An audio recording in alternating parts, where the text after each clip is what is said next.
So నాన్నగారు ఇంటికి వచ్చి డిస్కస్ చేసిన తర్వాత ఆ అన్నయ్యకి చెప్పారు, మా మా అమ్మాయి ఉంది అని చెప్పేసి చెప్పారనమాట.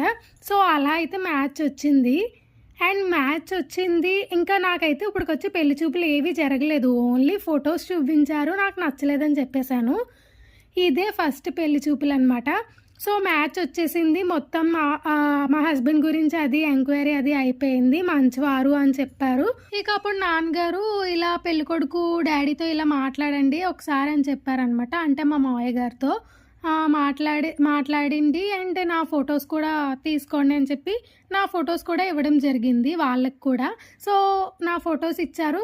అండ్ తన ఫోటో కూడా నాకు చూపించారు. సో మా హస్బెండ్ ఫోటో నాకు చూపించిన వెంటనే నేనైతే ఓకే అని చెప్పేసాననమాట. సో ఓకే అని చెప్పేసాను. ఎందుకో నచ్చేసారండి. అందుకని చెప్పి ఓకే అయితే చెప్పేసాను వెంటనే.